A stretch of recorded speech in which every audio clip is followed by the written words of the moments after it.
tying back to crowdfunding, Mm-hmm. you set up a perk, Star Trek fan day or something. I don't know, and that becomes people are one of like, your oh my perks. gosh, I want to contribute because, Robert Picardo's in the film. And my God, I got to be part of this. Hi, I'm Alex DeLerma, and this is the Cinema Gym. The Cinema Gym is all about helping you transition from the stage to the screen. All right, Russ Emanuel, thanks for coming in. I appreciate it. Thanks for having me. So you've created the space for yourself in independent filmmaking, and if I go to your IMDb, it's just, it's just a hit list. Boom, boom, boom, boom, boom, boom. And I can remember I think the first one of your films I saw in a theater, it was Chasing the Green. Chasing the Green. Yeah. And that was downtown LA. In Lemley, at the Lemley Theater. Yeah. Is it still there? That was such I don't know if it's there anymore. I just sat there going, how did he pull this off? Like, I know what his budget was on this, and it was really amazing. And I know when I was an actor, trying to figure out how can I make my own independent film? And eventually I did. So question is, how can actors raise money for their own independent film? Well, if you asked me 20 years ago, I think it would have been a little different because of crowdfunding. Crowdfunding, which is like Kickstarter, Right. Indiegogo, Yep. I think there's other sites now, I think changed the ball game. When I did my first, let's say, Chasing the Green, but even before that, that was my second feature film. What was the first feature? Was PJ. Oh, yeah. Yeah. What happened was I had done a short film called Girl with Gun before then. Yep. And Girl with Gun, with that film, my family helped with the money to make that film a reality. And because of that, it got into places like Comic-Con, like in San Diego, which just happened this weekend. It was my first time ever to Comic-Con. It was, I was geeking out. This is 2005. Yeah.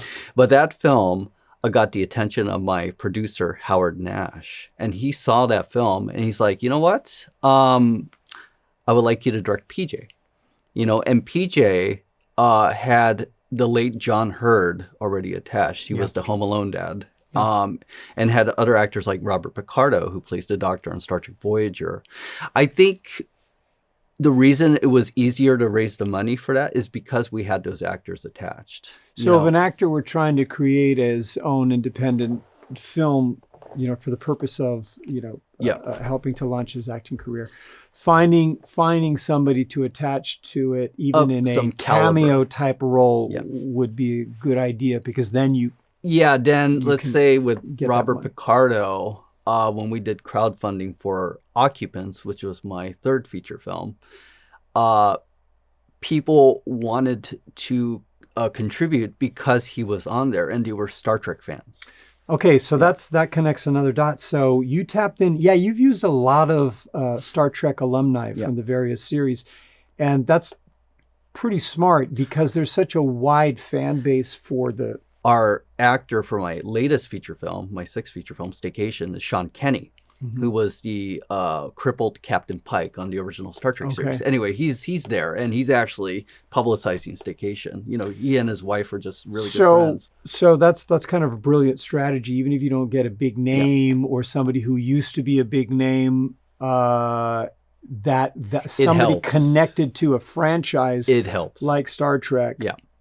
That's more maybe accessible than trying to get somebody who... So, tying back to crowdfunding, you set up a perk, Star Trek fan day or something. I don't know, and that people are like, oh perks. my gosh, I want to contribute because, Robert Picardo's in the film and my God, I got to be part of this, just as an example. So you work something out with Picardo so that the top level financial contributors then get to actually... Yeah, they actually visited on set. Yeah, they met him and visited when we, filmed him just for one day, but he was there and it was one of the higher level perks and they were able to, That's show really up brilliant. on set. My second feature came about because the star of my second feature, who was also my acting student, Dustin Coffey, he was ready, like, I'm ready to do a lead. And so he did what we're discussing. Agoraphobia, right? He came to me with a script that he literally wrote in 2 weeks on a diet of Red Bull. No, and it wasn't bad either. I was like, how long did this take you? 2 weeks. I go, how's that possible? He's like, it was straight Red Bull. And unfortunately, the money that he had, the budget, I said, there's no way I can direct this for this. Yeah. But let me see if I can come up with something that will work with that budget. That's where I wrote Fear, Love, and Agoraphobia. Which is a really good film. Thank you. Okay. And so for any actors who are thinking about, it just seems like too big of a mountain to climb to make your own movie. It's really, really, really, really, really not. I think there's a psychological mental barrier. Yes. And you won't know until you try.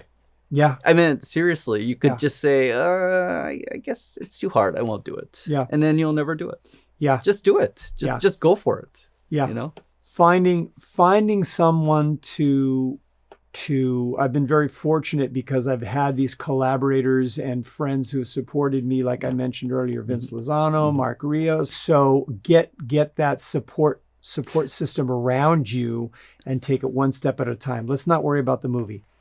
We're just doing a script. Mm-hmm. That's it. Mm-hmm. Then finding, that Russell Emanuel said, find a name or somebody attached to a franchise. Okay, great. Now we go on to the crowdfunding, and then we have our perks. Yeah, and during crowdfunding, actually, I think crowdfunding 101 is you or your family be the first to contribute, and that'll put you kind of on the map in the algorithm. Then you go on to your friends. Then you go into a wider orbit than people you don't know. But you have to start. It's very good. Small. You have to. You mentioned family. Yeah. You start with that small niche group. And also in the crowdfunding for actors, remember that you can do more than one campaign. Initially, we raised more money to have the what we thought was going to be the complete budget, and it wasn't. By the time we got through post-production, after the film is shot, principal photography, you're doing what's called post-production. And that's the editing and the music, and post-audio, all of that. Well, now I need money for film festivals. I need money for a professional movie poster. Oh, the distributor doesn't like my movie poster? I thought it was pretty cool. He's like, no, it's not. No, we got to change it. So then we went to a second platform. We started with Kickstarter, as you said. We went to Indiegogo. And then the incentive or the tease was, we are almost across the finish line. We've shot the film. We've cut it. We did that. Now we just need this much more to do this. Yeah. And it was nice that we didn't make as much money, but there were people like, oh, this is a legit, and there's the trailer. Yeah. And wow. Well, that's another point. When we also did the same thing for a film called Assassin's Apprentice 2. We did a Kickstarter campaign. And one thing that really, grabs people is a video.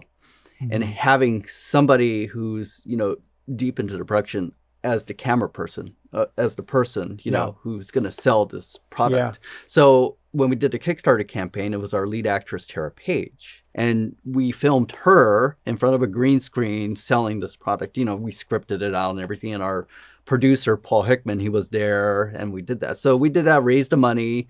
And then for post-production, again, as you were saying, we needed more money for visual effects because it was very visual effects intensive. So I was forced to do the second video for Indiegogo. And I was there with our DP, Scotty Baker. He filmed me and I had to sit in front of the camera and sell the spiel. I remember it. It was good. Yeah. What you said was so important. A visual, it's one thing to have artwork or to have a lookbook. Yeah. But if you could shoot something. Yes. I think it helps. It really, for Fear, Love, and Agoraphobia, which, Mark, were you in? You were the lawyer. Mark's here. So he's like, yes, Alex, I'm in all your movies. So for that, 1 year before principal photography, because we didn't have the money yet, we shot a scene from the movie it was a talking picture, but we took the one scene that's moving. The guy's freaking out in a car because he's agoraphobic and the girl tricks him. And so we shot that with the DP we were going to use, with the camera we were going to use, but we knew we could now use that scene to raise money and then 1 year later, cut it into the movie. So I wasn't blowing any of my budget That's on very smart. on a proof of concept so or smart. teaser. Yeah. It's like, let's just shoot, let's shoot it. That's very smart. You know? Thank No. you so much, man. Well, Alex, it's been a pleasure. Thank you for having me. And, Yeah. you know, hopefully here's to 20 more years. All right. I'm looking forward to staycation. Thank you. Okay.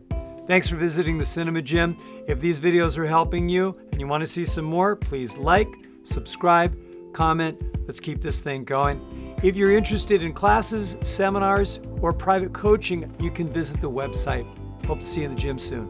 TheCinemaGym.com for virtual one-on-one coaching for camera.